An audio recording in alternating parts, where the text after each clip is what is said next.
I know this is just going to be a very small point, but it's a great example why you don't want to go buy an old Mercedes and just jump in it and drive it cross country without checking a few things over, including looking under the car and checking for fluid leaks.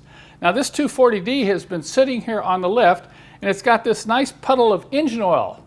So this needs to be attended to. This problem that you're going to get to see now is very common with these old diesel engines.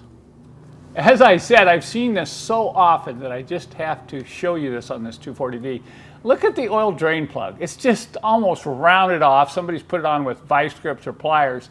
But it has a copper washer, and that copper washer is leaking. You can see the drips underneath the pan.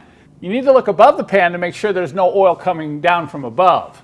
Here you can clearly see above that lower pan that there's no wetness, no oil coming down from above. So we know for sure that it's going to be this pan plug. And you might be thinking, well, do I have to drain my oil to change the pan plug and that copper washer? No, I've got Jerson here. He's convinced he can do it without even losing as much as a quarter of a cup of oil. Let's see him do it. Let's see if he can pull this off. You have to work fast because you have to have the other plug ready.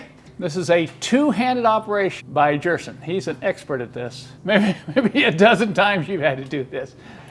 Oh, okay. See, you're going to plug it with your left-hand finger. That is if you're right-handed. You're going to get the other plug ready with the washer all the way on, and you're going to get it lined up. Okay. No. Go. Is it in? Yeah. Okay. Oh, poor Jerson. He told me he didn't need the drain pan. He was going to put a bucket down here on the floor. I didn't lose a lot, though. Well, no, but you didn't put the pan in the right location. Let me show you. You can see he accomplished his objective. I'm convinced that's less than a quarter of a cup, but he put the pan in the wrong location. He said, I'm going to catch it. Well, I recommend you raise the pan up close to your engine so you make sure you hit it. Anyway, good job, Jerson.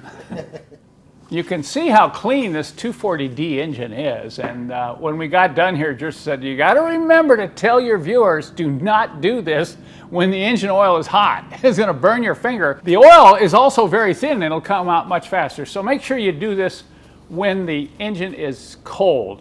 And you might be thinking, why didn't you just go ahead and change the oil? Well, the previous owner of the car had changed the oil just 300 miles ago. So there was no need to drain the entire oil out of the pan just to replace that drain plug.